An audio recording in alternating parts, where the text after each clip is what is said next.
Hello students, एक बार फिर से आप सभी का स्वागत है अपने online platform math with Rakesh sir में। और पिछले काफ़ी समय से थोड़ी सी एक बार कुछ वीडियो वगैरह अपलोड नहीं कर पाए, लेकिन अब रेगुलरली कंटेंट आपको प्रोवाइड कराएंगे। तो मैथमेटिक्स अपने सारी की सारी प्लेलिस्ट डाल के सभी टॉपिक टाइप वाइज करेंगे और अच्छे से करेंगे मुना, है ना। देखो, आज मैं ज़्यादा आपका टाइम खराब न करते हुए पहला चैप्टर अपने स्टार्ट करते हैं मुना, नंबर सिस्टम। अच्छा, अब नंबर सिस्टम में सबसे पहले आप सभी को पता है नंबर सिस्टम स्टार्ट कर रहे हैं। सबसे पहले अपने थ्योरी करेंगे जी, और उसके बाद अपने कुछ एक क्वेश्चंस देखेंगे उससे रिलेटेड, उस टाइप से रिलेटेड क्वेश्चन भी देखेंगे यहीं पे आपके लिए। देखो, सबसे पहले जैसे नंबर्स में बात करें तो आपको संख्याओं के बारे में पूछा जाता है। आपको नॉलेज होना चाहिए कि संख्याएं कितने प्रकार की होती हैं, कौन कौन सी संख्याएं होती हैं सर, इवन नंबर कौन से होते हैं, ओड नंबर कौन से होते हैं, उसके बाद ऐसे ही प्राइम नंबर कौन से होते हैं जी, कंपोजिट नंबर कौन से होते हैं, ये सभी चीजें अपने एक बार पहले आपको पता होना चाहिए। देखो, तो सबसे पहले जैसे मैं बात करूँ ना संख्याएं, है ना, तो संख्याएं आप सभी को पता है जी दो प्रकार की होती है। कितने प्रकार की होती है यदि आपसे पूछे तो टू टाइप्स की होती है ना। दो प्रकार की संख्याएं होती हैं। एक तो होती है मुना कौन सी, वास्तविक संख्याएं। कौन सी होती है भाई, वास्तविक संख्याएं। ठीक है, वास्तविक संख्याएं जिन्हें आप इंग्लिश में बोलते हो रियल नंबर्स। क्या बोला जाता है, रियल नंबर्स। ठीक है, और दूसरी अपनी होती है मुना कौन सी, काल्पनिक संख्याएं। काल्पनिक संख्याएं भाई, काल्पनिक संख्याएं कौन सी होती हैं, तो आप बोलोगे जी इमेजिनरी नंबर्स। देखो, सबसे पहले यदि अपने बात करें तो संख्याओं को टू टाइप्स में डिवाइड किया गया है। एक कौन सी अपनी वास्तविक संख्याएं और दूसरी है कौन सी, काल्पनिक संख्याएं। देखो, वास्तविक संख्याएं आपसे पूछे कि वास्तविक संख्याएं कौन सी होती हैं, तो बिल्कुल सिंपल सा अपने को जवाब देना है। जो नंबर लाइन के ऊपर अपने जिन संख्याओं को डिनोट कर सके, जिन्हें दर्शा सके, वो सारी की सारी क्या होती है जी, वास्तविक संख्याएं। जैसे आप सभी को पता है ये कोई नंबर लाइन है मान लो, है ना। यहाँ पे जैसे 0 है, उसके बाद 1 है, 2 है, ये सभी अपने पास हैं, -1 है, -2 है। तो इस नंबर लाइन पे जिन भी संख्याओं को अपने दर्शा सके वो सारी की सारी कौन सी होती है मुना, रियल नंबर होती हैं। जैसे मैं आपको बोलूं कि 1.5 है तो आप बोल सकते हो सर 1.5 यहाँ पे आएगा जी, है ना। आपको मैं बोलूं कि 2.3 है तो आप बोल सकते हो सर 2.3 लगभग यहाँ पे आएगा। तो ये सारी की सारी अपने क्या कर सकते हैं मुना, चाहे वो डेसिमल हो चाहे वो फ्रैक्शन में हो, उन सभी को अपने नंबर लाइन के अंदर दर्शा सकते हैं। वो सारी की सारी संख्याएं कौन सी होंगी, वास्तविक संख्याएं होंगी जी। अब आप बोलोगे सर काल्पनिक संख्याएं कौन सी होती है, तो आप बोलोगे जो नंबर लाइन के ऊपर हम जिन्हें दर्शा न सके वो सारी की सारी कौन सी होती हैं, इमेजिनरी नंबर्स होते हैं, यानी काल्पनिक संख्याएं होती हैं।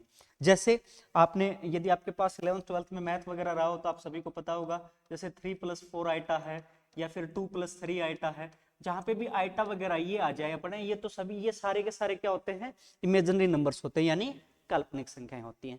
तो मोटे मोटे तौर पे अपने बात करें तो क्या आप बोलोगे जी, संख्याएं दो प्रकार की, वास्तविक और काल्पनिक संख्याएं। ठीक है भाई। अच्छा, अब अपने को यहाँ पे है ना, जैसे कंपटीशन एग्जाम में यहाँ पे कौन सी देखनी है, रियल नंबर्स के बारे में ही देखना है, यानी वास्तविक संख्याओं के बारे में ही देखना है। अब देखो, सबसे पहले जैसे मैं बात करूं तो आप बोलोगे सर जैसे संख्याओं में यहाँ पे तीन संख्याएं आप सभी को पता है। जैसे सबसे पहले मैं बात करूंगा ना प्राकृत संख्याएं, एक होती है कौन सी, प्राकृत संख्याएं जी।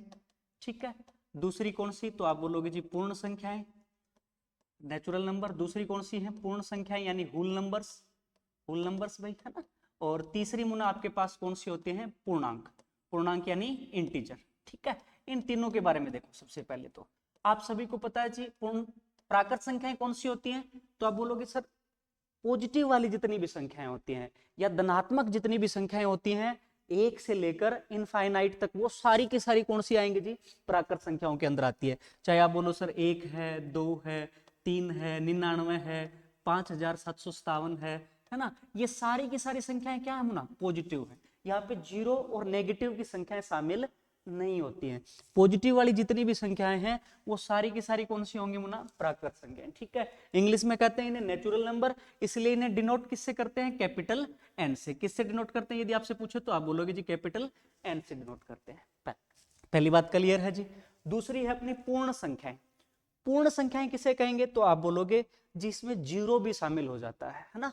यानी जीरो से लेकर इनफाइनाइट तक की जितनी भी संख्याएं होती हैं, 0 1 2 3 5 7, है ना, ये सारी की सारी संख्याएं हैं, वो सारी की सारी संख्याएं क्या कहलाती हैं जी? तो आप बोलोगे जी इन सभी संख्याओं को पूर्ण संख्याएं कहते हैं, यानी 0 से लेकर इनफाइनाइट तक चलती हैं। जबकि नेचुरल नंबर कहां से लेकर कहां तक थी? 1 से लेकर इनफाइनाइट तक, यानी इसमें 0 शामिल नहीं था नेचुरल नंबर में, जबकि पूर्ण संख्याओं में 0 भी शामिल होता है। ठीक है।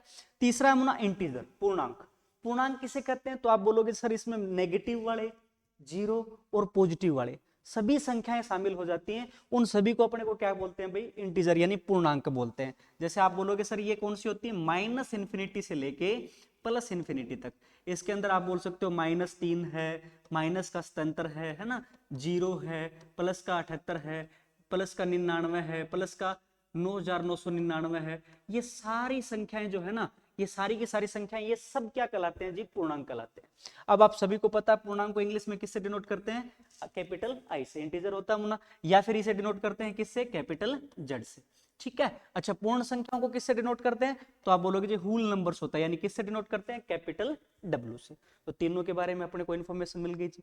प्राकृत संख्याएं 1 से लेकर इन्फिनिटी तक, यानी धनात्मक वाली सारी संख्याएं होगी जी। पूर्ण संख्याएं कौन सी होती है? तो 0 से लेकर इन्फिनिटी तक, यानी आप बोलोगे जी 0 1 2 3 4, ये सारी की सारी क्या होगी? पूर्ण संख्याएं। तीसरा पूर्णांक तो माइनस इन्फिनिटी से लेकर प्लस इन्फिनिटी तक, जिसमें 0 भी इंक्लूड होगा जी। ये सारी की सारी क्या होगी जी? पूर्णांक हो गए। ठीक है जी। अच्छा, अब अपने बात करते हैं जी कौन सा? सम संख्या और विषम संख्या। सम संख्या और विषम संख्या, यानी इवन नंबर्स और ओड नंबर्स। सम संख्या और विषम संख्या के बारे में बात करते हैं जी।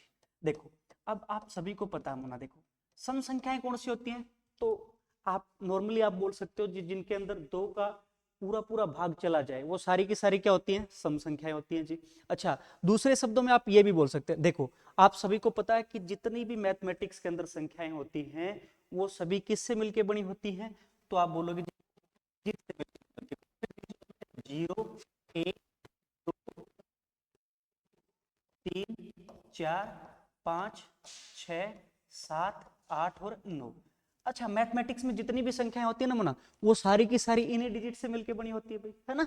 चाहे आप कुछ भी लिख सकते हो, जैसे मैंने ये लिख दिया 7557 है, या फिर कुछ भी लिखो। इन सब के अंदर डिजिट कौन से होते हैं जी? 0 से लेकर 9 तक होते हैं। देखो, अब आप बोल सकते हो सर सम संख्या कौन सी होती है? तो आप ये कह सकते हो जिसमें यूनिट डिजिट के तौर पे, यानी इकाई का अंक क्या हो? 0 2 4 6 या 8, इनमें से हो ना मुना, वो सारी की सारी संख्याएं क्या होती हैं जी? सम संख्याएं होती हैं। और आप सभी को पता है 2 का डिविजिबिलिटी रूल्स, वैसे अपने बात करेंगे मुना भाज्यता नियम के अलग से, है ना। वो सारी की सारी क्या, उन सभी के अंदर 2 का पूरा पूरा भाग भी जाएगा भाई। और वो सारी की सारी संख्याएं क्या होती हैं? सम संख्या। जैसे मैं यहाँ पे कुछ भी लिख दूं, मैंने आपको ये लिख दिया कि बताइए एक सम संख्या है या नहीं है, तो आपको सिर्फ क्या देखना है? यूनिट डिजिट देखना है, यानी इकाई का अंक देखना है। तो इकाई का अंक क्या होना यहाँ पे? 8। तो क्या आपको क्या बताया था? 0 2 4 6 या 8, इनमें से यदि इकाई का अंक हो तो वो सारी की सारी क्या होती हैं जी? सम संख्याएं होती हैं। ठीक है। अच्छा, अब विषम संख्याएं कौन सी होती हैं? तो आप बोलोगे जी 0 2 4 6 8, यदि ये यूनिट डिजिट के तौर पे हो तो वो तो सारी की सारी संख्याएं कौन सी होगी? सम संख्याएं होगी जी। इनको छोड़कर आप बोलोगे जी कौन सी? 3 5 7 और 9, है ना। ये यदि कोई भी अंक यूनिट डिजिट के तौर पे आए, यानी इकाई के अंक के तौर पे आए, तो वो सारी की सारी संख्याएं कौन सी होंगी? विषम संख्याएं। जैसे मैं आपको ये बोल दूं कि ये आपके पास कोई संख्या है, ठीक है ना, 73,517। अब आपको देखते ही बताना है ये इवन है या ओड है, यानी सम संख्या है या विषम संख्या है। तो बिल्कुल सिंपल सा काम करना, आपको क्या करना है? यूनिट डिजिट देखना होना, यानी इकाई का अंक देखना है। इकाई का अंक यहाँ पे क्या है? 7, है ना। तो आपको देखते ही पता चल जाएगा जी 1 3 5 7 9, इनमें से यदि यूनिट डिजिट है तो आप क्या बोलोगे? जी हाँ, ये क्या है? एक विषम संख्या है भाई। बात क्लियर है? ये भी बातें क्लियर हैं। चलो, अच्छा, अब अपने बात करते हैं मुन्ना दो कौन सी? सम और सॉरी, सम और विषम तो अपने बात कर ली है ना। दो और बात करते हैं मुन्ना, भाज्य और अभाज्य। भाज्य और अभाज्य, देखो आजकल यहाँ से क्वेश्चन बहुत कम आते हैं, लेकिन इनके बारे में थोड़ा सा नॉलेज अपने को होना जरूरी है भाई, है ना। भाज्य संख्या और अभाज्य संख्या, क्योंकि इनके बिना अपने आगे देख नहीं सकते चीजों को। ठीक है, भाज्य संख्या और अभाज्य संख्या। देखो भाज्य संख्या कौन सी होती है? तो देखो नॉर्मली आप ऐसा बोल सकते हो कि जैसे अपने लहजे में बात करें तो आप सभी को पता है कि चाहे कोई भी संख्या हो, उसके अंदर एक का पूरा पूरा भाग जाएगा जी, और समय उस संख्या का भी पूरा पूरा भाग जाता मिलता है। देखो जैसे मैंने 13 है, 13 है, इसके अंदर एक का पूरा पूरा भाग जाएगा कि नहीं जाएगा? जाएगा सर, है ना। 13 का पूरा पूरा भाग, तो ये भी जाएगा सर। तो देखो आप बोलोगे जी कोई भी संख्या हो उसमें एक और समय उस संख्या, है ना, इन दोनों का तो हमेशा पूरा पूरा भाग जाता हुआ मिलता है जी, मिलता है ना सभी संख्याओं के अंदर, है ना। अच्छा, यदि यदि इन दोनों को छोड़कर, यानी एक और समय उस संख्या को छोड़कर और किसी संख्या का उसके अंदर पूरा पूरा भाग चला जाए, तो वो तो होती है मुना कौन सी? भाज्य। जैसे मैं आपको बात करूं 12 है, 12 है ना, तो देखो 12 के अंदर एक और 12 का तो पूरा पूरा भाग जाता है मुना, उसके अलावा 2 का भी जाता है सर, 3 का भी जाता है, 4 का भी जाता है, 6 का भी जाता है, तो ये क्या है? अपने आप में भाज्य संख्या है सर, ठीक है ना। और भी आप बोल सकते हो, जैसे 14 है सर, आप कुछ भी ले सकते हो, 3580 है सर, इसके अंदर सर 2 का पूरा पूरा भाग जाता है, अपने आप दिख रहा है जी, 80 है तो लास्ट में 4 से डिविजिबल भी है सर, है ना। तो ये सारी की सारी क्या है? भाज्य संख्या है। अच्छा, अब मैथमेटिक्स में इसी को क्या बोल देते हैं मुना? देखो डेफिनेशन कैसे बना देते हैं। अच्छा, अब दो चीजें होती है मुना, एक तो होता है मल्टीपल, है ना, और एक होता है फैक्टर, ठीक है। मल्टीपल यानी गुणज आप बोल सकते हो, और फैक्टर यानी भाजक। देखो छोटी सी बात है, मैं आपको यहीं पे क्लियर करा देता हूँ ये चीज। देखो गुणज क्या होते हैं, मल्टीपल्स क्या होते हैं, तो आप बोलोगे जी जैसे 3 है, 3 के मल्टीपल क्या होंगे? तो 3 के मल्टीप्लाई में जो भी चीजें हैं ना, यानी 3 का मल्टीप्लाई क्या होगा? जो आप बोलोगे 3 का डबल करेंगे तो कितना जी? 6, 9, है ना, 3 चौके 12, 3 पंजे 15, 3 छके 18, ये सारे के सारे क्या हैं? 3 के मल्टीपल है, यानी गुणज होते हैं सर। अच्छा, फैक्टर क्या होता है मुना? फैक्टर आप बोलोगे सर क्या होता है कि आप बोलोगे फैक्टर क्या होता है कि उस संख्या में कौन कौन सी संख्याएं कंप्लीटली डिवाइड हो रही है ना, यानी किस किस संख्या का पूरा पूरा भाग जा रहा है। जैसे आपसे कोई पूछे कि 20 के फैक्टर बताइए भाई, क्या होगा? तो 20 के फैक्टर क्या होंगे? तो आप बोलोगे सर 20 में एक का पूरा पूरा भाग जाता है सर, 2 का भी जाता है, 4 का भी जाता है, 5 का भी पूरा पूरा भाग जाता है, 10 का भी जाता है और 20 का भी जाता है। तो ये सारे के सारे क्या होंगे? 20 के फैक्टर होंगे मुना, भाजक होंगे। बात क्लियर है? तो मल्टीपल और फैक्टर में आपको डिफरेंस थोड़ा सा समझ में आ गया होगा। अब मैं वो क्यों बता रहा हूं, देखो तो मैथमेटिक्स में यहां से यही चीजें आ जाती है अपने पास। जैसे भाज्य संख्याएं कौन सी होंगी? तो आप बोलोगे जी जिसके कम से कम, अब आप बोलोगे क्या? जिसके 2 से ज्यादा फैक्टर हो, क्या हो? 2 से ज्यादा। सुनो सिंपल सी बात है, आपको पता है जी, एक तो एक उसका एक फैक्टर होगा, फैक्टर का मतलब कंप्लीटली डिवाइड करेगा जी, है ना, और दूसरा समय उस संख्या, वो संख्या से भी पूरा पूरा भाग पूरा पूरा घटेगी, तो ये भी उसका एक फैक्टर होगा। 2 तो उसके फैक्टर होंगे ही होंगे मुना। उसके अलावा यदि कोई भी एक तीसरा फैक्टर है या 3 से ज्यादा है, तो वो अपने आप में क्या होंगी सर? भाज्य संख्याएं। तो आप मैथमेटिकल में क्या बोल सकते हो? तो आप बोलोगे सर जिसके 2 से ज्यादा फैक्टर हो वो कौन सी होंगी? भाज्य संख्या होंगी, ठीक है। अभाज्य संख्या कौन सी होगी? तो आप बोल सकते हो सर जिसमें एक और समय उस संख्या केवल 2 का ही भाग जाता है, इसके अलावा किसी भी संख्या का भाग न जाए। जैसे 13 नमूना, या तो 1 का भाग जाता है या फिर 13 का ही भाग जाता है, उसके अलावा किसी भी संख्या का भाग नहीं जाता, तो 13 क्या अपने आप में? अभाज्य। ऐसी 17 भी क्या है? अभाज्य संख्या। 19 भी क्या है? अभाज्य संख्या, ठीक है। अब मैथमेटिक्स में यदि आप डेफिनेशन देना चाहो तो क्या बोलोगे? जिसके केवल क्या हो? 2 फैक्टर हो, 2 से ज्यादा फैक्टर न हो, है ना, वो सारी की सारी क्या होंगी सर? अभाज्य संख्याएं होंगी, ठीक है ना। तो प्राइम नंबर्स और कंपोजिट नंबर्स के बारे में आपको पता चल गया होगा सर। अब छोटी छोटी बातें यहां से आ जाती है, देखो एक एक दो दो चीजें मैं आपको बता देता हूं यहीं पे। प्राइम नंबर्स में एक आपसे पूछा जा सकता है कई बार, क्या को प्राइम नंबर्स क्या होते हैं? को प्राइम नंबर्स, यहां से एक क्वेश्चन आ जाता है कई बार। को प्राइम नंबर्स तो अपने को पता होना चाहिए जी, को प्राइम नंबर्स क्या होते हैं, है ना। सह अभाज्य संख्याएं क्या होती है मुना? सह अभाज्य संख्याएं। देखो सह अभाज्य संख्याएं किसे बोला जाता है? तो आप बोलोगे जी ऐसी कोई भी दो ऐसी संख्याएं, कोई भी दो ऐसी संख्याएं जिनके बीच में कोई भी कॉमन फैक्टर न हो, है ना, जिनके बीच में कोई भी कॉमन फैक्टर न हो, या फिर दूसरे शब्दों में आप क्या बोल सकते हो? जिनका एचसीएफ क्या हो? 1 हो, वो आपस में क्या कहलाती है सर? सहभाज्य संख्याएं कहलाती हैं। जैसे मैं यहाँ पे बात करूं, एक अपने पास है 12 है ना, दूसरा अपने पास है, जैसे मेरे पास कुछ भी ले सकते हो आप, मैंने यहाँ पे ले लिया जैसे मान लो 17 ले लिया, है ना, 17 ले लिया।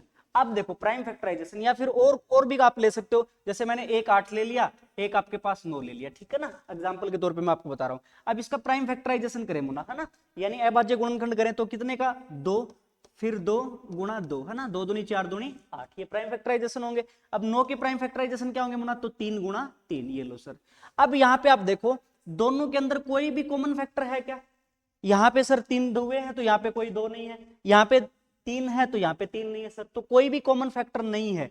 इसीलिए अब कोई भी कॉमन फैक्टर नहीं है तो आप दूसरे शब्दों में ये भी बोल सकते हो सर इनका HCF क्या होगा, 1 होगा। क्या होगा, 1, ठीक है ना। तो ये दोनों संख्याएं आपस में क्या कहलाएंगी, को प्राइम नंबर्स यानी सहभाज्य संख्याएं कहलाती हैं। तो शायद आपको समझ में आ गया होगा सर सहभाज्य संख्याएं क्या होती हैं। जैसे और भी आप बोल सकते हो, जैसे 14 और 15 है अपने पास, है ना। तो 14 का प्राइम फैक्टराइजेशन करें तो क्या होगा मना, 2 गुणा 7, जबकि 15 का क्या होगा, तो आप बोलोगे सर 3 गुणा 5, ठीक है ना। अब इन दोनों के अंदर कोई भी कॉमन फैक्टर है क्या, नहीं है सर, तो इनका HCF क्या होगा, 1। तो आप बोलोगे सर ये दोनों की दोनों संख्याएं आपस में क्या कहलाएंगी, को प्राइम नंबर्स कहलाएंगी यानी सहभाज्य संख्याएं कहलाएंगी।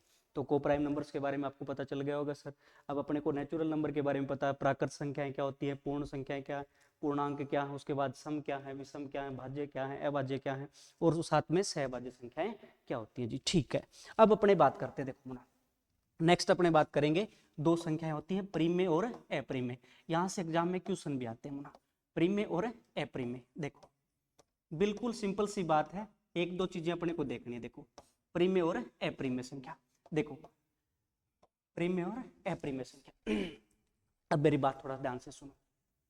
जैसे अपने सबसे पहले बात करें प्रीम में संख्याएं, तो प्रीम में संख्याएं कौन सी होती है, तो आप बोलोगे सर यहाँ पे दो कंडीशन फुलफिल होनी चाहिए बस, है ना।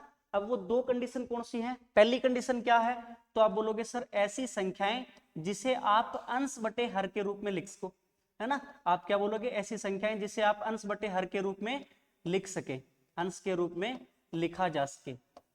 अब यहाँ पे इस वर्डिंग का थोड़ा सा महत्व होना, के रूप में लिखा जा सके, लिखा जा सके, ठीक है ना।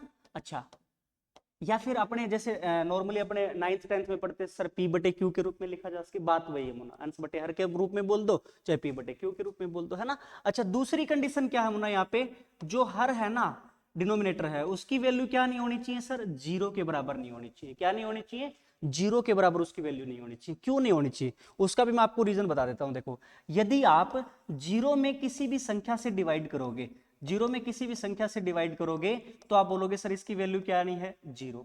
लेकिन यदि किसी भी संख्या के अंदर आप 0 से डिवाइड करोगे, किसी संख्या को यदि आप 0 से डिवाइड करोगे तो फिर इसकी वैल्यू क्या आ जाती है मुना, इन्फिनिटी, है ना। तो यहाँ पे डिनोमिनेटर की जगह यानी हर की जगह यदि अपने 0 ले लेते हैं तो आप बोलोगे सर उसकी वैल्यू क्या हो जाती है, इनफाइनाइट हो जाती है, यानी अनंत हो जाती है ना। तो इसलिए वो क्या नहीं हो सकती, रैशनल नंबर नहीं हो सकती। बात क्लियर है। तो दो ही कंडीशन है, अंश बटे हर के रूप में लिख सके सर, और दूसरा हर की वैल्यू क्या नहीं होनी चाहिए, 0। जैसे जैसे एग्जांपल के तौर पे बात करें मुना, आप बोल सकते हो सर 2/3। अब जैसे ही आपने देखा अंश बटे हर के रूप में है सर, हर का वैल्यू 0 नहीं है, तो आपके बोलोगे सर ये क्या है, प्रीम संख्या है। आप बोलो जी 3/5 है, ठीक है सर, अंश बटे हर के रूप में है, हर का वैल्यू 0 नहीं है, तो ये भी क्या है, प्रीम संख्या है। अब आपके पास जैसे ही आ जाए, आपके पास 7 है मान लो, आपको बोल दे कि सर ये प्रीम है कि अप्रीम है, तो यहाँ पे थोड़ा सा अपने कंफ्यूज हो जाते हैं। यदि ये स्टेटमेंट अच्छे से नहीं देखते तो कंफ्यूज हो जाते हैं। अपने देखते हैं जी अंश अंश अकेला है, हर नहीं है यहाँ पे, तो अपने क्या लिखी हुई नहीं है ना, तो अपने क्या सोचते हैं कि ये प्रीम में संख्या नहीं है, जबकि ऐसा नहीं है मोना।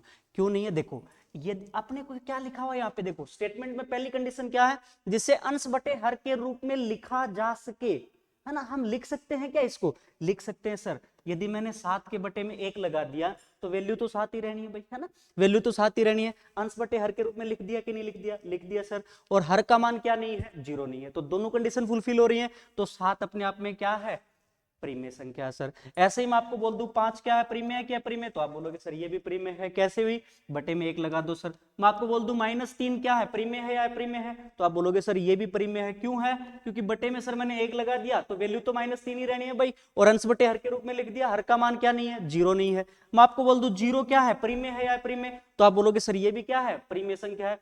क्यों, क्योंकि 0/1 लगा दो या 2 लगा दो, कुछ भी लगा दो, वैल्यू तो 0 ही रहनी है। हर का मान 0 नहीं होना चाहिए, बस अंश का मान हो सकता है सर, ठीक है ना। तो अंश बटे हर के रूप में लिख दिया, हर का मान 0 नहीं है, तो 0 भी अपने आप में क्या है, प्रीमेय संख्या।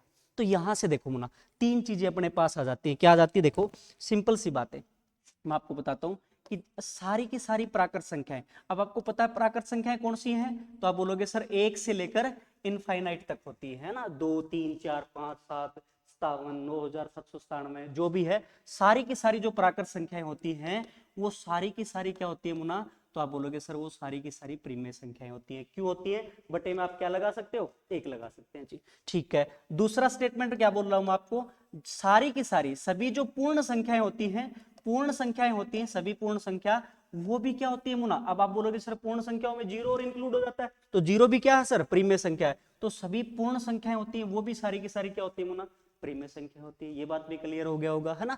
तीसरी चीज क्या, सारे के सारे जो इंटीजर होते हैं मुना, पूर्णांक होते हैं, वो भी सारे के सारे क्या होंगे, प्रीमेय। क्योंकि इंटीजर में क्या आ जाएगा, माइनस की वैल्यू और आ जाएगी, तो उसके बटे में भी क्या कर सकते हैं जी, एक कर सकते हैं। तो ये भी क्या होंगे सर, सारे के सारे प्रीमेय संख्याएं होंगी। तो प्रीमेय के बारे में आपको पता चल गया होगा, है ना। अच्छा, दूसरा मुना अप्रीमेय।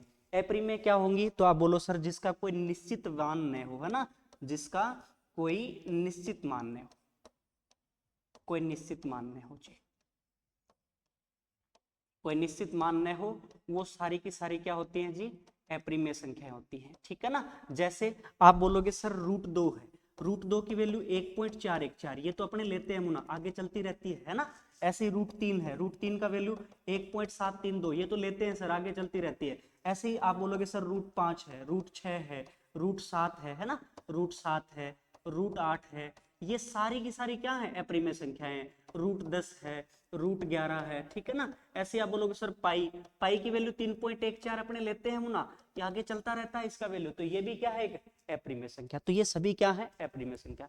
अब आप एक चीज यहाँ पे ध्यान रखना मुना, देखो जैसे मैं आपको बोलूं रूट 4, रूट 4 प्रीमेय है कि अप्रीमेय, तो यहाँ पे आपको ध्यान रखना, देखो रूट 4 आपसे कोई पूछे प्रीमेय है कि अप्रीमेय, तो आप क्या बोलोगे, अब रूट 4 का निश्चित मान होता है कितना, 2, तो ये परिमेय संख्या है, ये ध्यान रखना। यानी रूट में जिसका निश्चित मान हो वो सारी क्या होंगी, परिमेय संख्या। जैसे रूट 4 है, रूट 9 है, रूट 16 है, इन सभी के क्या होते हैं मुना, निश्चित मान होते हैं ना भाई। रूट 16 का 4 है, रूट 25 है, इसका निश्चित मान है जी कितना, 5।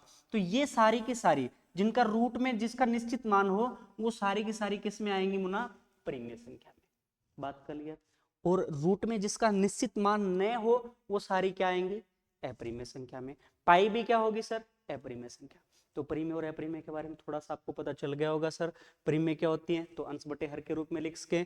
दूसरा, हर का मान क्या नहीं होना चाहिए सर, 0 नहीं होना चाहिए। मैंने आपको सारी एग्जाम्पल वगैरह बता दिए। सारी की सारी प्राकृत संख्याएं क्या होती हैं सर, परिमेय होती हैं। सभी पूर्ण संख्याएं भी परिमेय होती है, और सारे के सारे पूर्णांक भी क्या होते हैं, परिमेय। अप्रीमेय जिसका कोई निश्चित मान न हो, ठीक है ना, जैसे रूट में जिसका निश्चित मान न हो, या फिर पाई है, ये सारे के सारे क्या होंगे मुना, अप्रीमेय संख्याएं होंगी, ठीक है ना। और रूट में जिसका निश्चित मान हो वो सारे के सारे क्या होंगे मुना, परिमेय संख्याएं होंगी। जैसे रूट 4 है, रूट 9 है, रूट 16 है, ये सारी की सारी क्या होंगी, परिमेय संख्या होंगी। तो आपको समझ में आ गया होगा ये चीजें। चलो अब आगे थोड़ा सा और बात करते हैं यहीं पे, कैसे, देखो आपने देखा होगा दशमलव के बारे में थोड़ी सी बात करते हैं। देखो यहीं से डेसिमल के बारे में बात करते हैं। आपसे पूछे दशमलव कितने टाइप का होता है, तो आप सभी को पता होगा ना, कितने टाइप का होता है, शांत और 2 टाइप का होता है, शांत दशमलव और अशांत दशमलव।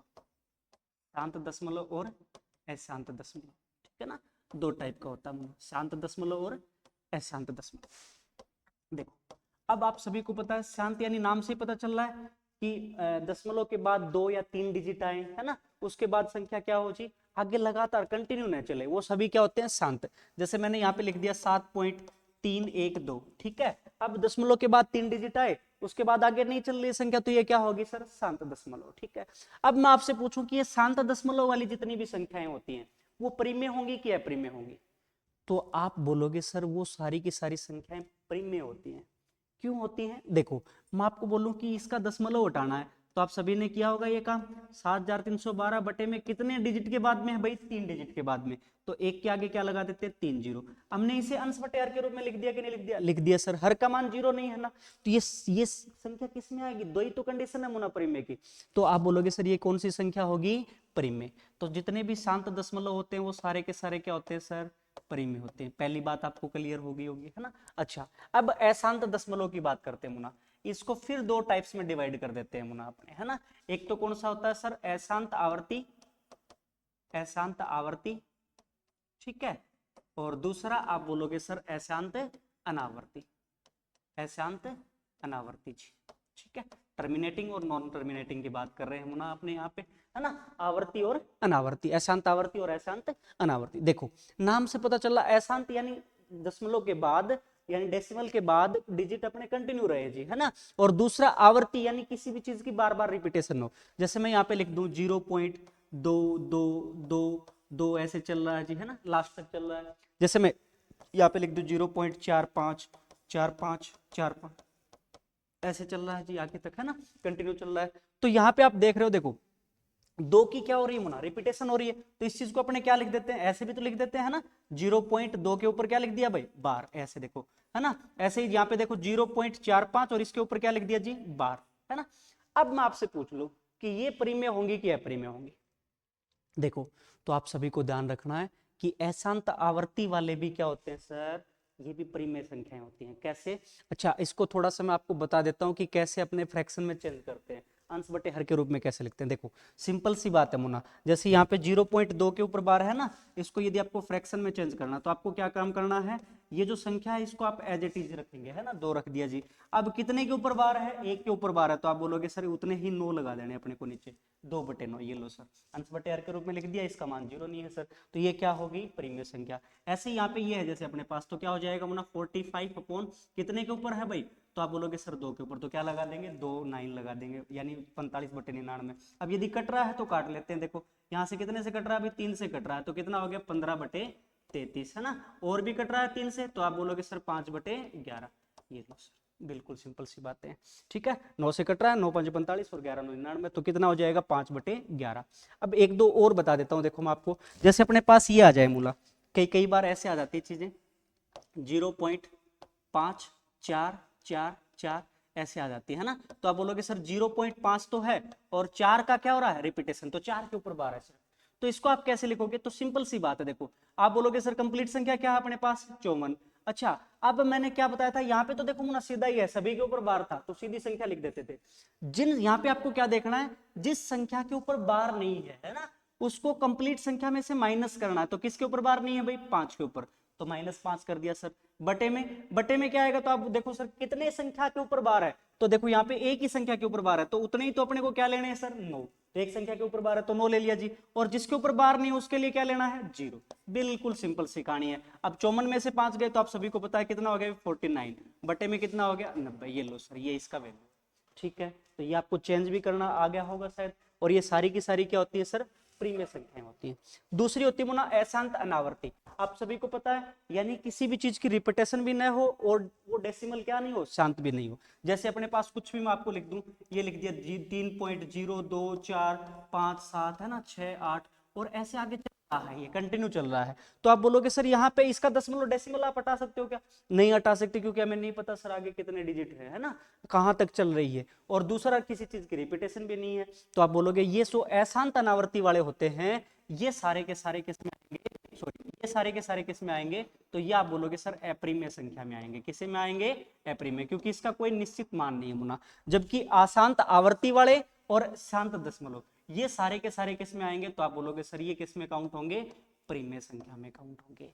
तो डेसिमल के बारे में भी आपको कंप्लीट नॉलेज हो गया होगा कि कौन कौन से आप बोलोगे रैशनल नंबर्स में आते हैं, कौन कौन से इरेशनल नंबर्स में आते हैं, यानी प्रीमियम में कौन से आते हैं, अपरीमियम में कौन से आते हैं, टर्मिनेटिंग और नॉन टर्मिनेटिंग, इन सब के बारे में अपने बातें कर ली। और यहाँ पे अपने को अशांत आवर्ती वाले जो उसको फ्रैक्शन में चेंज करना भी अपने सीख गया बना। सब बातें क्लियर हो गई होगी आपको। चलो अब छोटी सी बात और मैं आपको बता देता हूँ। देखो अब अपने बात करते हैं मुना यहाँ पे स्क्वायर वगैरह निकालने की, है ना। देखो वर्ग, अब आप बोल सकते हो देखो जी वर्ग निकालना, ठीक है, यहाँ पे शॉर्टकट में बात करेंगे मुना वर्ग निकालने की, ये सब ठीक है। देखो सबसे पहले जैसे मैं बात करूं तो आपको पता होना चाहिए जी स्क्वायर निकालने के लिए क्या क्या मेथड होते हैं। अब वो क्यों पता होना चाहिए वो भी मैं आपको चीजें बताऊंगा। देखो अपने पास जैसे मान लो कोई भी चीज ये आ जाए कि वर्ग निकालना है, तो सबसे पहली विधि आपके पास आई थी जी क्या, आप प्राइम फैक्टराइजेशन करके बचपन में करते थे, है ना। प्राइम फैक्टराइजेशन कैसे करते थे, मान लो जैसे किसी भी संख्या का निकालना है, मेरे को 256 का निकालना है जैसे, तो बचपन में अपने कैसे करते थे जी, छोटी से छोटी संख्या किसका डिवाइड किया, 2 से, कितना आ गया, आप बोलोगे सर ये आ गया 128, फिर 2 से डिवाइड किया कितना आ गया 64, फिर 2 से डिवाइड किया 32, है ना, फिर 2 से डिवाइड किया कितना 16, फिर 2 से डिवाइड किया कितना भाई 8, फिर 2 से डिवाइड किया कितना आ गया 4, फिर 2 से डिवाइड किया 2, है ना, फिर 2 से डिवाइड किया 1, इस तरीके से। फिर दो दो के क्या बनाते थे मुन्ना, अपने पेयर बनाते थे, दो दो के क्या बनाते थे, पेयर। तो ये अपने पास एक मेथड था पुराने टाइम पे जब हम बच्चे होते थे। तो कितना आ गया, तो आप बोलोगे 2 दूनी 4 दूनी 8 दूनी 16, ये इसका आप बोलोगे स्क्वायर रूट है। अब देखो प्राइम फैक्टराइजेशन को भी अपने बचपन में ऐसे करते थे। यदि थोड़ी सी अपने को डिविजिबिलिटी रूल्स के बारे में पता है तो इसी चीज को अपने आसान कर सकते हैं। कैसे? सुनो, अब यही क्वेश्चन है। आप बोलोगे सर जरूरी नहीं है कि आप 2 से ही करो, आपको बड़ी से बड़ी संख्या किसका पता है कि इसके अंदर डिविजिबल हो रहा है ना? जैसे आपको पता है क्या इसके अंदर 8 का पूरा पूरा भाग जा रहा है, यदि आपको ये पता तो डायरेक्टली आप किससे भाग दे सकते हो, इसको 8 से भाग दो। देखो आप बोलोगे जी 8 तिये 24 और 8 दूनी 16, फिर आपको पता 8 से भाग जा रहा है जी, 8 चौके 32, फिर 4 से जा रहा है जी, ये लो सर, है ना? तो 8 के पेयर 1 बन गया सर, है ना? और 4 अपने आप में क्या है? परफेक्ट स्क्वायर नंबर है भाई। तो 4 का वर्गमूल कितना? 2, तो 8 दूनी कितना हो गया भाई? 16, ये लो सर इसका स्क्वायर रूट। सिंपल सी बात है। तो ये चीजें अपने हिसाब से करनी है कि आपको है ना ऐसे नहीं चलना है कि छोटी से छोटी संख्या कैसे भाग दे, क्योंकि आपको टाइम भी थोड़ा सा सेव करना है। अब मैंने ये प्राइम फैक्टराइजेशन मेथड क्यों बताया मुन्ना, है ना? आप बोलोगे ये कौन सा मेथड होता है अपने पास? अभाज्य गुणनखंड वाला, है ना? यानी अभाज्य गुणनखंड विधि होती है अपने पास प्राइम फैक्टराइजेशन मेथड से किसी भी संख्या का स्क्वायर रूट निकालना, सॉरी वर्ग निकालना, स्क्वायर रूट निकालना, सॉरी, है ना? अच्छा, अब ये तो आपको क्यों बताया, देखो ये स्क्वायर रूट निकालने का तरीका मैंने, क्योंकि आपके पास ऐसे क्वेश्चन आ जाते हैं, ऐसे क्वेश्चन आ जाते हैं कि वह संख्या क्या होगी जिसको इस संख्या से गुणा कर दे या फिर भाग कर दे। जैसे कोई भी एक क्वेश्चन ले लेता हूं मैं आपको यहाँ पे, है ना? जैसे मैंने ये ले लिया 512 है, ठीक है? आपसे बोलेगा कि 512 को किस संख्या से गुणा किया जाए या किस संख्या से भाग किया जाए कि यह अपने आप में एक पूर्ण वर्ग संख्या बन जाए, पूर्ण वर्ग संख्या बन जाए। सॉरी, वो अपने है ना, जैसे अपने बात कर रहे थे यहाँ पे स्क्वायर रूट की बात कर ली मैंने, यहाँ पे वर्ग की बात नहीं की, पहले एक बार स्क्वायर रूट का थोड़ा सा बता दिया, है ना? अच्छा, अब जैसे अपने बात कर रहे हैं यहाँ पे कि 512 को किस संख्या से गुणा करें या भाग दे कि अपने आप में पूर्ण वर्ग संख्या बन जाए, तो बिल्कुल सिंपल है, अपने को क्या काम करना? प्राइम फैक्टराइजेशन मेथड लगाना मुना। अब 512 आप सभी को पता है जी 8 से पूरा पूरा डिवाइड हो रहा है, कितना हो गया? तो आप बोलोगे सर 64। फिर 8 से डिवाइड हो रहा है, कितना हो गया जी? आप बोलोगे 8, है ना? 8, और उसके बाद कितने से हो रहा है जी? 8, ये लो सर। तो 8 का अपने आप में क्या है? परफेक्ट स्क्वायर है जी। अब यहाँ पे 8 है ना, इसको आप क्या डिवाइड कर सकते हो? देखो इसका प्राइम फैक्टराइजेशन करो तो आप बोलोगे सर 4 गुणा 2, तो 4 तो अपने आप में क्या है? परफेक्ट स्क्वायर है जी। क्या बच गया अपने आप में? 2। तो या तो आपको क्या करना पड़ेगा? 1 2 और लेके आना पड़ेगा, है ना? तो कितने से गुणा करें यदि आपसे पूछे तो आप बोलोगे जी 2 से मल्टीप्लाई कर दे। आपसे पूछे कि कितने से भाग दें तो आप ये भी बोल सकते हो सर इसमें 2 एक्स्ट्रा है, इससे यदि डिवाइड कर दे तो भी अपने आप में ये क्या बन जाएगी? परफेक्ट स्क्वायर नंबर बन जाएगी, यानी पूर्ण वर्ग संख्या बन जाएगी। तो ऐसे क्वेश्चन अपने से पूछते हैं मुना। हाँ, तो मैं बीच में थोड़ा सा आपको बताना भूल गया मुना, स्क्वायर के बारे में, यानी वर्ग वर्ग निकालने के बारे में, है ना? देखो यहाँ पे मैं बता देता हूँ थोड़ा सा आपको। तो वर्ग निकालने वाले में एक क्वेश्चन तो अपना सीधा बन जाता है। कैसे? अब आप सभी को पता होगा 1 से लेकर 9 तक या 10 तक आप सभी को स्क्वायर आता है मुना। देखो जैसे आपसे पूछूं कि 1 का स्क्वायर कितना होता है? 1। 2 का तो आप बोलोगे सर 4। 3 का 9 है जी। 4 का कितना है? तो आप बोलोगे 16 है जी। 5 का 25 है जी। 6 का तो आप बोलोगे सर 36 है। 7 का तो आप बोलोगे सर 49 है। 8 का आप बोलोगे सर 64 है। 9 का आप बोलोगे सर 81 है। और 10 का आप बोलोगे सर 100। ठीक है, तो यहाँ पे आप देखो, अब मैंने आपको डिजिट कौन कौन से बताए थे? 0 1 2 3 4 5 6 7 8 और 9। अब आप यहाँ पे देखो कि यूनिट डिजिट के तौर पे कौन से डिजिट नहीं आ रहे, तो 0 आ रहा है सर, ये लो सर, है ना? अच्छा 1, तो 1 भी आ रहा है सर, देखो यहाँ पे आ रहा है ना? 2, तो 2 नहीं आ रहा सर कहीं पे भी, इकाई के अंक के तौर पे देखो यहाँ पे नहीं आ रहा सर, एक साइड में लिख लो 2, है ना? उसके बाद 3 देखो यूनिट डिजिट के तौर पे, इकाई के अंक के तौर पे देखो मुना नहीं आ रहा है सर, है ना? 4 आ रहा है सर, यहाँ पे भी आ रहा है और यहाँ पे भी आ रहा है, और 5 ये भी आ रहा है सर। 6 देखो, 6 का स्क्वायर किया तब भी, 4 का स्क्वायर करते तब भी। 7 देखो, 7 नहीं आ रहा सर यूनिट डिजिट के तौर पे, कहीं पे भी नहीं आ रहा, एक साइड में लिख लो यहाँ पे, है ना? 8 देखो तो आप बोलोगे सर 8 भी नहीं आ रहा है। 9, तो 9 आ रहा है सर 3 के स्क्वायर में और 7 के स्क्वायर में आ रहा है।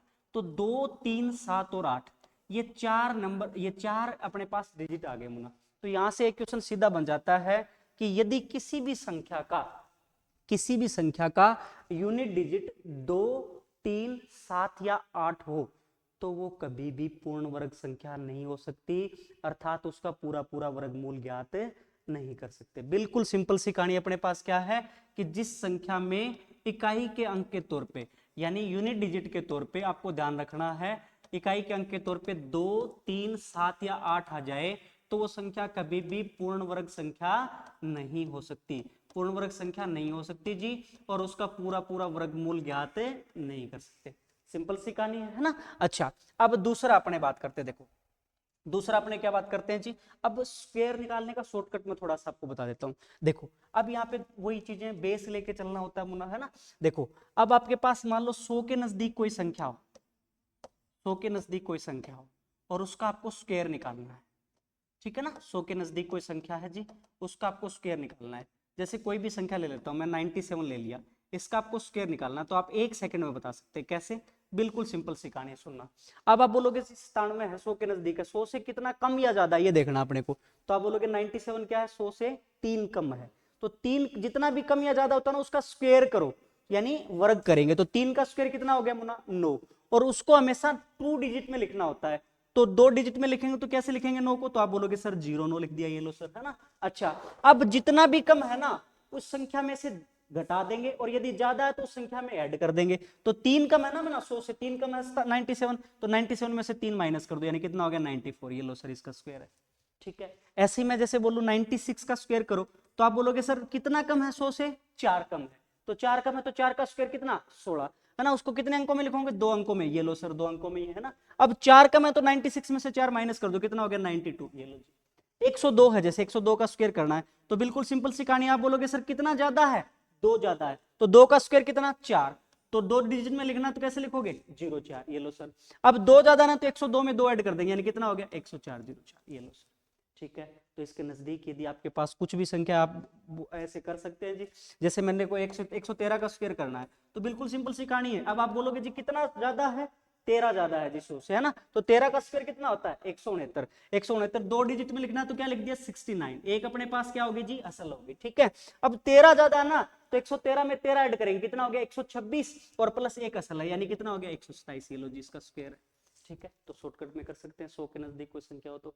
अपने वहां पे आगे क्वेश्चंस भी आएंगे, उसमें भी बात करेंगे, ज्यादा टाइम स्पेंड नहीं करूंगा मैं, है ना। अच्छा दूसरा आप बोलोगे जी क्या, ये तो क्या था 100 के नजदीक कोई संख्या हो। अब मुन्ना 50 के नजदीक कोई संख्या हो, 50 के नजदीक यदि कोई संख्या हो तो फिर कैसे करें जी, तो वो भी बिल्कुल सिंपल है जी। कैसे? तो आप बोलोगे देखो जैसे 47 का करना है मेरे को, 47 का स्क्वायर करना है, तो वैसे ही देखना मुन्ना 50 को बेस मानना है आपकी बात। तो आप बोलोगे जी 50 को बेस मानो, तो 50 से कितना कम या ज्यादा है, तो आप बोलोगे सर 50 से 3 कम है, 3 कम है, 3 का क्या करेंगे स्क्वायर, तो स्क्वायर कितना आया 9, कितने अंकों में लिखेंगे 2, ये लो सर 09 लिख दिया। अब वहां पे क्या करते थे मुन्ना, 3 कम था ना, तो उस संख्या में से 3 माइनस किया था, यानी 97 में से 3 माइनस किया था ना। जबकि यहाँ पे आपको क्या करना है 47 में से 3 माइनस नहीं करना, बल्कि आपको एक बेस लेके चलना है 25, यानी कम हो तो 25 में से ही कम करना है, और ज्यादा है तो 25 में ऐड करना है। तो 3 कम है ना, तो 25 में से 3 माइनस कर दो गुड़िया मुना, कितना हो जाएगा 22, ये लो जी 22, कितना हो गया 2209, ये इसका स्क्वायर है जी, है ना। अब जैसे मेरे को 56 का स्क्वायर करना है, तो आप बोलोगे जी 56 का स्क्वायर क्या होता है, तो कितना ज्यादा है 50 से, 6 ज्यादा है सर, 6 ज्यादा, 6 का स्क्वायर कितना हो गया भाई 36, 2 अंकों में लिख दिया सर। अब 6 ज्यादा है ना, तो आप किस में 6 ऐड करोगे, 56 में नहीं करना आपकी बार, किस में ऐड करना है 25 में, तो 25 और 6 31, ये लो सर इसका स्क्वायर। तो 50 के नजदीक कोई हो तो वो भी कर लेंगे सर, बिल्कुल आसान कहानियां है ना। अच्छा दूसरा, लास्ट डिजिट आपके पास 5 होना, लास्ट डिजिट क्या दिख जाए आपको 5, 5 हो, तो फिर वर्ग कैसे निकालें, तो फिर वर्ग कैसे निकालो, बिल्कुल सिंपल होता है। देखो जैसे अपने को 35 का स्क्वायर करना है, मान लो 45 का स्क्वायर करना है ना। ऐसे आपको 65 का स्क्वायर करना है, या फिर 75 का स्क्वायर करना है, कोई भी करना हो ना, 85 का स्क्वायर करना, लास्ट में जैसे ही आपको 5 दिख जाए बिल्कुल आसान है। कैसे? देखो अब मान लो जैसे अपने को 35 का स्क्वायर करना है, तो कैसे करेंगे, तो आप बोलोगे सर 5 का स्क्वायर कितना भाई 25, अच्छा जो बची हुई संख्या है ना उसको उससे अगली संख्या से गुणा कर दो, अगली संख्या यानी 5 नहीं मुना, यहाँ पे 3 से अगली संख्या क्या होती है 4, तो 3 चौके 12, ये लो सर ये इसका स्क्वायर है, ठीक है। अब 45 का करना है जैसे, तो 5 का स्क्वायर जी 25 है ना, और 4 को अगली संख्या, 4 से अगली संख्या क्या होती है 5, तो 4 5 20, ये लो जी, है ना। अब 65 का स्क्वायर करना है, तो 5 का स्क्वायर जी 25, और 6 से अगली संख्या क्या होती है 7, तो 6 7 42, ये लो जी, है ना। अब जैसे 75 का करना है, तो 5 का स्क्वायर 25 जी, 7 को अगली संख्या 8 से, तो कितना हो गया 56 25, ये लो जी। अब 85 का करना है, तो 5 का स्क्वायर 25 जी, 8 को अगली संख्या 9 से किया तो कितना हो गया 72 25, ये लो जी, है ना। तो किसी भी संख्या का ऐसे लास्ट में डिजिट क्या हो, 5 हो, तो अपने क्या कर सकते हैं, 1 सेकंड में स्क्वायर कर सकते हैं। 50 के नजदीक हो तो भी अपने 1 सेकंड में कर सकते हैं सर, 100 के नजदीक हो तो वो भी कर सकते हैं। तो तीनों अपने शॉर्टकट देख लिए, चाहे 50 के नजदीक हो, 100 के नजदीक हो, या फिर आप बोलो जी लास्ट डिजिट क्या हो, 5 हो, सभी का स्क्वायर निकालना आ गया अपने को, है ना। चलो अब अपने स्क्वायर रूट की थोड़ी सी बात कर रहे थे, मैं थोड़ा सा और बता देता हूँ वहाँ पे, है ना। स्क्वायर रूट में अपने एक विधि सीख ली थी जी, कौन सी, तो आप बोलोगे सर प्राइम फैक्टराइजेशन मेथड हमने सीख लिया था, गुणनखंड विधि सीख ली थी। दूसरी आई होना कौन सी, भाग विधि, भाग विधि, ठीक है। मैं आपको बताता चलूंगा डिविजिबल मेथड, क्यों बता रहा हूँ वो भी मैं आपको रीजन बता रहा हूँ। देखा वहां पे क्यों बताया, क्योंकि वहां पे क्वेश्चन पूछ लेते हैं कि किस संख्या से गुणा करें या भाग करें, तो फिर कौन सा लगाएंगे, प्राइम फैक्टराइजेशन मेथड लगाएंगे, ठीक है ना। अच्छा अब भाग विधि आई, भाग वर्गमूल निकालने की, ये कौन सा सीख रहे हैं मुना, अपने स्क्वायर रूट निकालना यानी वर्गमूल निकालना, ठीक है। अच्छा अब भाग विधि कैसे, देखो अब वही जैसे मैं आपको कोई भी एक ले लेता हूँ यहाँ पे 625 है, जैसे इसका स्क्वायर रूट करना है तो कैसे करते हैं मुना, भाग विधि से। तो आप बोलोगे जैसे दो दो के क्या बनाते थे सर, पेयर बनाते थे, ये लो जी दो दो के पेयर बना लिए, एक पेयर ये हो गया, दूसरा कोई यहाँ पे कोई डिजिट नहीं तो आगे क्या लगा दिया, 0, दो दो के पेयर बनाए सर। अब क्या करना होता था कि ये जो संख्या है ना, एक ऐसी संख्या लेनी है जिसकी उसी संख्या से मल्टीप्लाई करें, तो या तो 6 आ जाए या इससे थोड़ा सा कम आ जाए। तो 3 का स्क्वायर, 3 तिया कितना हो गया, 9, ज्यादा हो गया सर, तो 2 दूनी 4, ये लो जी 2 दूनी 4, 2 ऊपर ले लिया जी, है ना, तो 4, कितना बच गया अपने पास, 2। अगला पेयर उतारना मुना, कितना हो गया 25, इसको डबल किया कितना हो गया भाई 4।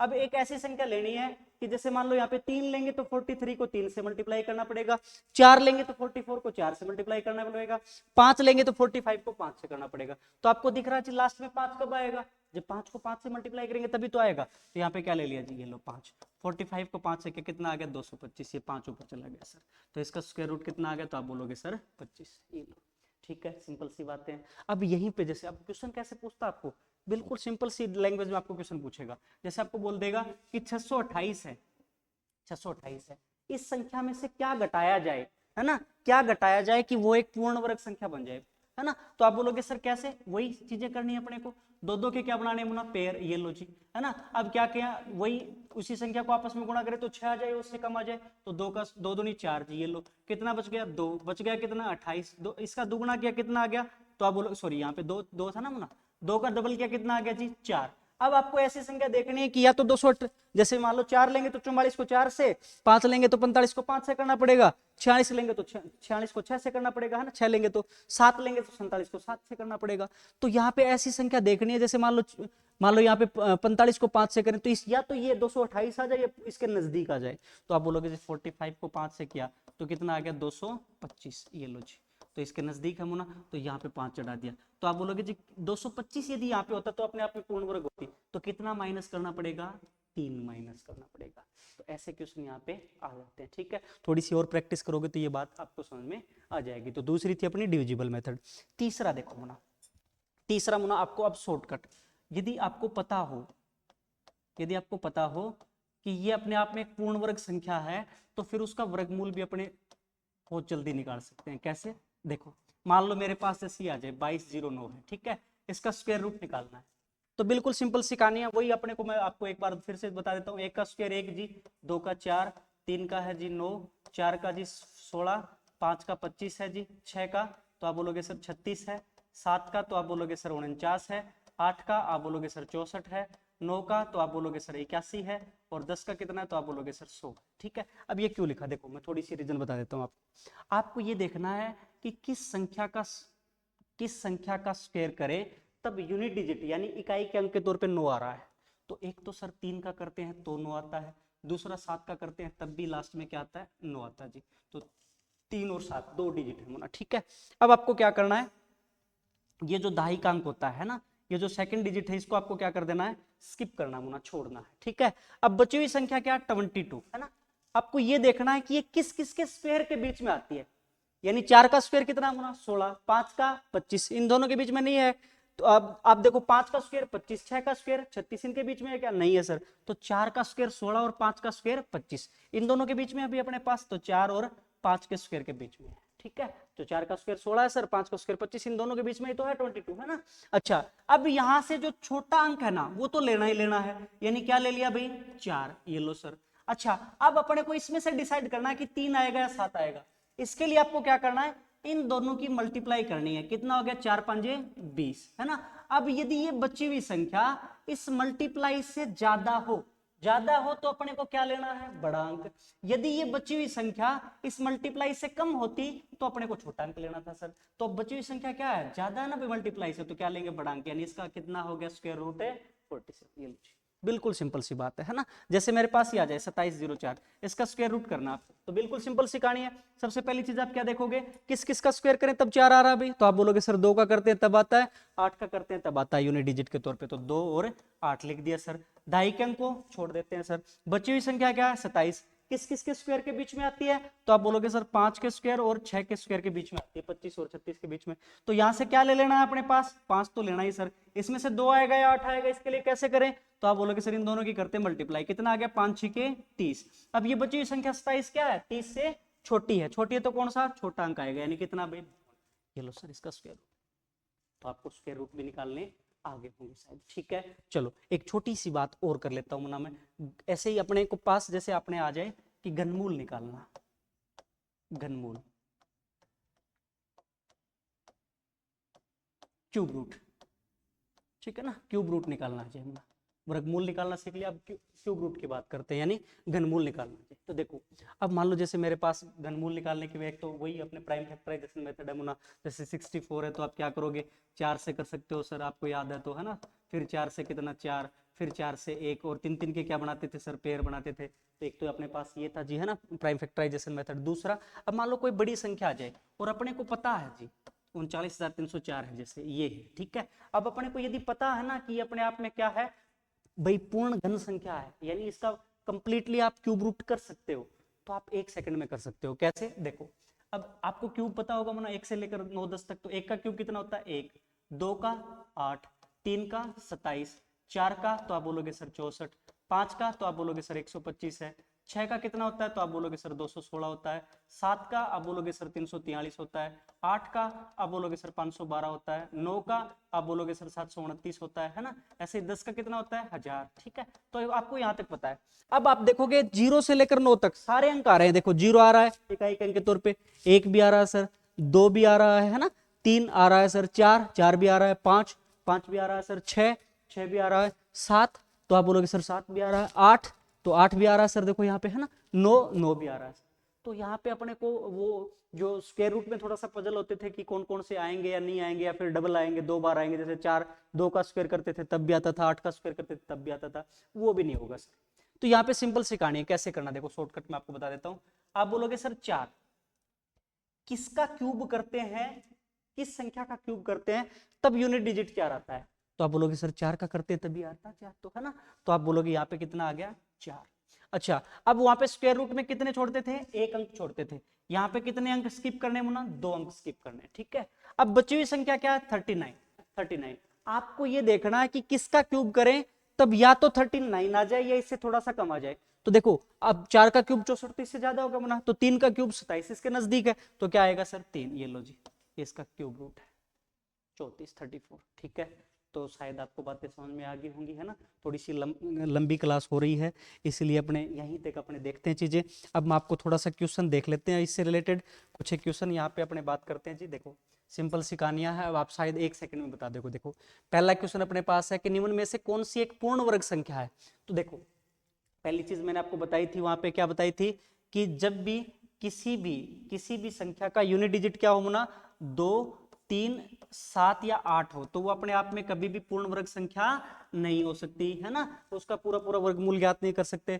तो आप देख रहे हो यहाँ पे पहली क्या है 7 है जी का एक अंक, तो ये पूर्ण वर्ग संख्या हो सकती है क्या, नहीं हो सकती सर। यहाँ पे 2 है सर, ये भी नहीं हो सकती, यहाँ पे 8 है, ये भी नहीं हो सकती, तो अपना आंसर क्या हो गया सर डी, है ना, बिल्कुल आसान है मुना। अच्छा दूसरा देखो, अब अपने बात करते हैं जी, दूसरा क्वेश्चन क्या अपने पास कि निम्न में से कौन सी एक परिमेय संख्या नहीं है, ठीक है। तो आप देखो जी, देखो 3/4 अंश बटे हर के रूप में होना चाहिए, लिख के मुना, और दूसरा हर का मान क्या नहीं हो जी 0, तो 3/4 क्या है सर परिमेय संख्या, बिल्कुल जी। 0 भी है सर, 0/1 लिख सकते हैं, 7 भी है सर, 7/1 लिख सकते हैं, तो कौन सी नहीं है, तो आप बोलोगे सर पाई नहीं है, क्योंकि पाई का वैल्यू 3.14 अपने लेते हैं, आगे चलता रहता है, कोई निश्चित मान नहीं है, तो ये अपना आंसर है जी, ठीक है। नेक्स्ट देखो अपने कि निम्न में से कौन सा कथन असत्य है, ठीक है, देखना अपने को। पहला क्या है मुना, पहला स्टेटमेंट अपने पास क्या है कि सभी प्राकृत संख्याएं परिमेय संख्याएं होती हैं? बिल्कुल होती हैं जी, अपने बात की थी वहां पे। 3 4 5 बटे में क्या लगा सकते हैं सभी के? एक। दूसरा, सभी पूर्ण संख्याएं परिमेय संख्याएं होती हैं? बिल्कुल, ये बात भी सही सही है ना, क्योंकि जीरो के बटे में भी क्या लगा सकते हैं सर? एक। सभी पूर्णांक भी परिमेय संख्या होती है? ये बात भी सही है सर, क्योंकि पूर्णांक में -3 के बटे में भी क्या लगा सकते हो आप? एक लगा सकते हो सर। सभी अशांत दशमलव वाली संख्या परिमेय संख्या होती है? ये गलत है, बताया था ना आपको कि नॉन टर्मिनेटिंग वाली जितनी भी होती है, यानी अशांत अनावर्ती वाली जितनी भी होती है ना, अशांत, सॉरी यहाँ पे थोड़ा सा मिस्टेक है, अशांत जो, सिर्फ अशांत नहीं, यहाँ पे अशांत अनावर्ती होना चाहिए था, है ना। अशांत अनावर्ती वाले जो है ना, वो क्या होती है मुना? परिमेय नहीं होती। क्या होती है? अपरिमेय। तो थोड़ा सा मिसप्रिंट है, थोड़ा सा ध्यान दे लेना, ठीक है। तो डी अपना आंसर हो जाएगा। चलो नेक्स्ट अपने बात करते, देखो ये अपने पास है 4,03,200 को किस संख्या से गुणा किया जाए कि एक पूर्ण वर्ग संख्या बन जाए? अब मैंने आपको बताया था वहां पे कि जब भी ऐसा क्वेश्चन आए कि संख्या से गुणा करें या भाग दे, तो फिर कौन सा मेथड लगाएंगे मुना? स्क्वायर रूट का कौन सा मेथड लगाएंगे? तो आप बोलोगे सर प्राइम फैक्टराइजेशन मेथड लगाएंगे, यानी क्या आप बोलोगे सर? ये अभाज्य गुणनखंड विधि लगाएंगे, ठीक है ना। ये देखो, अब इसमें करने का तरीका अपने पास है मुना। लास्ट में 2 जीरो आता, आपको आप बोल सकते हो सर 100 से पूरा पूरा भाग जाएगा, ये लो जी, ठीक है। लास्ट में 0 32 है मुना, तो 8 से पूरा पूरा भाग जाएगा, आप सभी को पता है। तो 8 5 40, यहाँ पे टूटे बाकी 0 और 8 चौके 32। फिर 4 से जा रहा है मुना, कितना हो गया? 4 दूनी 8 और 4 छके 24 जी, है ना। फिर यहाँ पे देखो अपने पास कितने से जा रहा है, तो आप बोलोगे सर 7 से जा रहा, 9 से भी जा रहा है ना, 6 2 8 और 1 9, 9 से जा रहा है सर, 9 एकम 9 और 9 चौके 36 जी, है ना। फिर कितने से जा रहा है, तो आप बोलोगे सर कितने से जा रहा है? यहाँ पे कुछ मिस्टेक तो नहीं किया ना आपने? 9 एकम 9, 9 चौके 36, ठीक है सर। और यहाँ पे कितने से जा रहा है सर? 2 से जा रहा है। 2 से जा रहा है, कितना आ गया अपने पास? 7। फिर 7 से जा रहा है, ये लो जी, एक, है ना। यहाँ पे चीजें क्लियर है। देखो अब 100 अपने आप में क्या है सर? परफेक्ट स्क्वायर है। 10 गुणा 10 तो होता है गुना, तो कुछ भी गुणा करने की जरूरत नहीं यहाँ पे। तो 4 भी अपने आप में क्या है सर? परफेक्ट स्क्वायर है। 9 भी अपने आप में क्या है? परफेक्ट स्क्वायर है। यहाँ पे देखो 8 दूनी कितना हो गया? 16। तो 16 का स्क्वायर रूट क्या हो गया? तो आप बोलोगे सर 4। तो ये दोनों मिलके भी क्या होगी सर? परफेक्ट स्क्वायर होगी। तो क्या बच गए अकेले अपने पास? 7 बच गई सर। क्या बच गई? 7। तो किससे गुणा करें? तो आप बोलोगे सर 1 7 यदि और होता तो अपने आप में परफेक्ट स्क्वायर होती है ना। तो किससे गुणा करना पड़ेगा? 7 से गुणा करना पड़ेगा, ये लो जी, ठीक है। तो ऐसे अपने थोड़ा सा शॉर्ट कर सकते हैं चीजों को। चलो नेक्स्ट अपने बात करते हैं मुना, क्या है क्वेश्चन? नेक्स्ट क्वेश्चन अपने पास ये 3072 को किस संख्या से गुणा किया जाए कि एक पूर्ण वर्ग संख्या बन जाए? वैसा ही क्वेश्चन है मुन्ना, सेम है ना। 3072 है, देखो तो कितने से? तो आप बोल सकते हो सर 0 बेहतर है, तो लास्ट में 3 8 का पूरा पूरा डिवाइड हो सकता है भाई। 8 3 24, है ना। 8 8 64 और 8 चौके 32। फिर यहाँ से कितने से जा रहा है? 4 से तो जा ही रहा मुन्ना, है ना। 4 नीम 36 और 4 छके 24 जी। 12 से जा रहा है, 12 8 96, जो भी आपके दिमाग में आता है ना। फिर 8 से 1, ये लो जी। अब 8 8 के 2 पेयर बन गए सर, ये अपने आप में पूर्ण वर्ग हो गया। यहाँ पे 4 है जी, अपने आप में पूर्ण वर्ग है। अब 12 है ना, तो 12 को क्या लिख सकते हो आप? प्राइम फैक्टराइजेशन करोगे तो 4 गुणा 3, तो 4 तो अपने आप में परफेक्ट स्क्वायर होता है सर। तो किससे गुणा करना पड़ेगा? तो आप बोलोगे सर 1 3 यदि और होता तो अपने आप में पूर्ण वर्ग होता। तो किससे गुणा करना पड़ेगा? 3 से, ये लो जी। बिल्कुल आसान है चीजें, है ना। अच्छा नेक्स्ट देखो अपने पास ये है 15,118 में किस न्यूनतम संख्या को जोड़ा जाए कि यह एक पूर्ण वर्ग संख्या बन जाए? तो देखो अब ये बात मैंने आपको बताई थी कि जब भी जोड़ने या घटाने की बात आए तो क्या बताया था? भाग विधि लगाओ। आप कौन सी विधि लगाएंगे?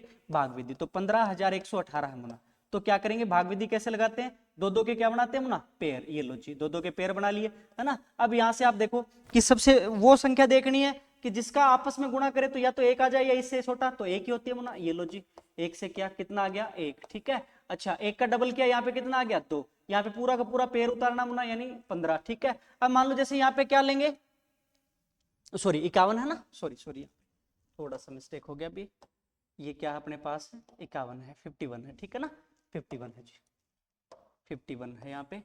51 पूरा पेड़ उतारते हैं जी। इसका डबल कितना हुआ? 2। तो यहाँ पे मान लो 2 लेंगे तो 22 को 2 से गुणा करना पड़ेगा जी। 3 लेंगे तो 23 को 3 से, तो 23 3 69 तो ज्यादा हो गया जी। तो 2 लेंगे, 22 दूनी 44, ये लो जी, है ना। यहाँ पे 2 ले लिया जी। कितना आ गया? यहाँ पे कितना बच गया अपने पास? तो आप बोलोगे सर 7 बच गया। अगला पेड़ उतारा कितना? अभी 18, है ना। अब अपने पास क्या? तो आप बोलोगे जी कितना? 12 का डबल यानी कितना? 24। अब मान लो यहाँ पे आप कितना 2 लोगे ना, तो 242 को 2 से करना पड़ेगा। 3 लोगे तो 243 को 3 से। अब यहाँ पे चीजें आपके हिसाब से चलती है मुना। कैसे? जैसे यहाँ पे आपको देखना पड़ता है कि लास्ट डिजिट से गुणा करके देखो, तो 3 दूनी 6, तो 600 के समथिंग आता है मुना, है ना। और यहाँ पे 2 लोगे तो 2 दूनी 4, 400 के समथिंग।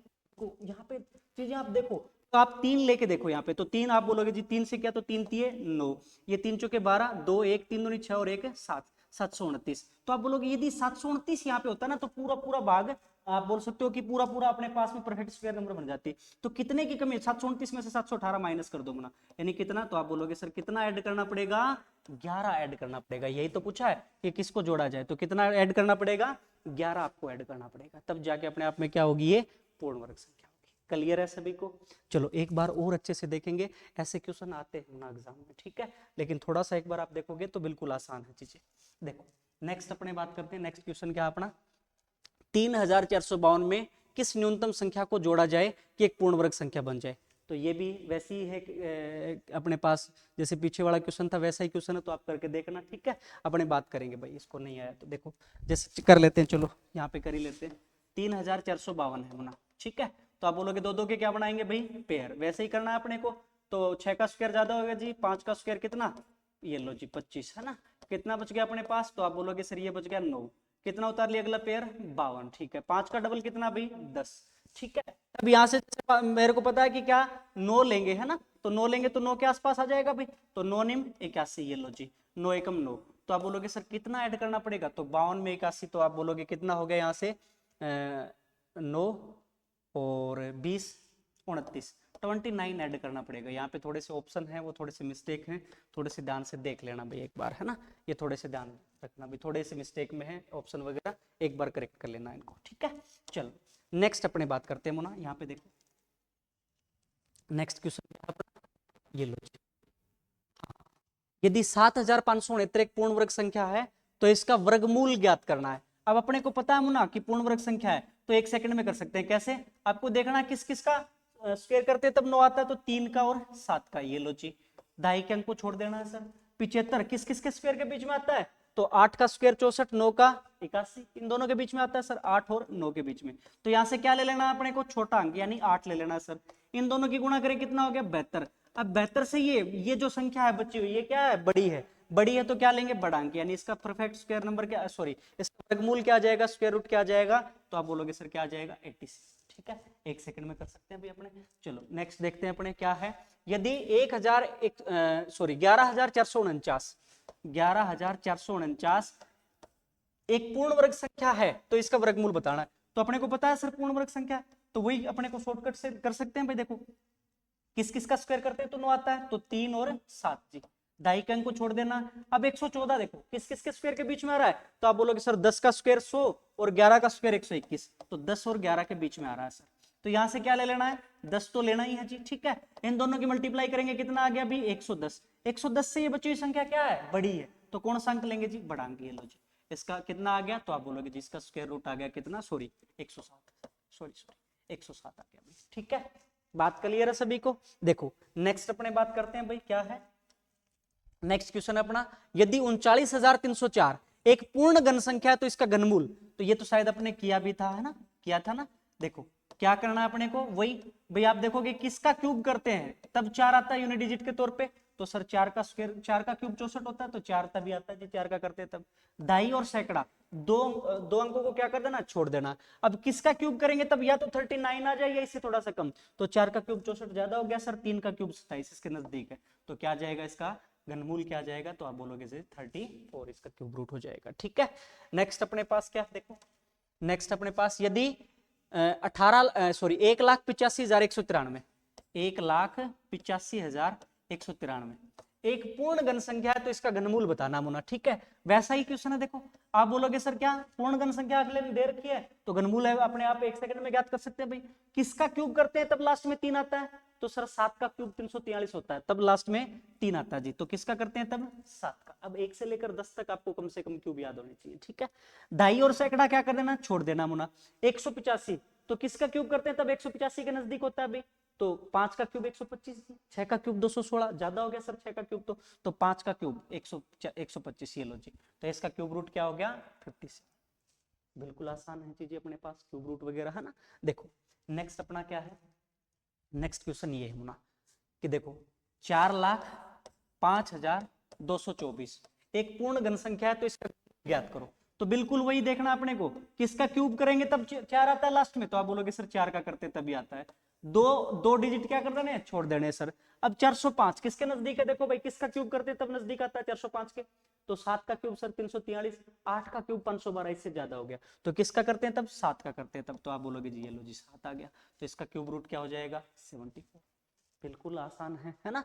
देखो नेक्स्ट अपने पास क्या दे रखा है, ये है जी 0.3333 को भिन्न में बदले, है ना, यानी 0.3 के ऊपर क्या है, बार है मुना, 0.3 के ऊपर क्या है, बार है। देखो ये है अपने पास 0.3 के ऊपर बार, ठीक है। तो कैसे बताया था आपको, कुछ नहीं करना, ये सेम संख्या लिखनी है मुन्ना। अच्छा यदि किसी के ऊपर बार नहीं होता तो वो माइनस कर देते, लेकिन यहाँ पे है सभी के ऊपर, और बटे में क्या, जितने के ऊपर बार है उतने 9 लगाने जी, 1 9 आ गया, ये लो सर। इसको यदि आप कट करोगे तो कितना आ जाएगा, 1/3, तो ये अपना ए ऑप्शन हो जाएगा, ठीक है। नेक्स्ट देखो, नेक्स्ट देखें अपने 0.45555 है ना, तो आप बोलोगे सर 4 तो रिपीटेशन नहीं है, लेकिन 5 का क्या हो रहा है, रिपीटेशन हो रहा है, तो कैसे करें, तो वही आप बोलोगे सर 45 में से क्या कर दें, इस पूरी संख्या में से जिसका ऊपर बार नहीं है वो क्या करेंगे, माइनस, ये लो जी, जितने के ऊपर बार है उतने क्या लिखने हैं 9, तो एक के ऊपर ये तो 1 9 लिख दिया जी। अब जितने के ऊपर बार नहीं उतने क्या लगाने हैं सर, 0, ये लो जी, है ना, तो 45 में से 4 गया, कितना बच गया अपने पास 41, और बटे में क्या 90, ये लो सर 41/90, ये अपना, ठीक है। बात क्लियर है सभी को।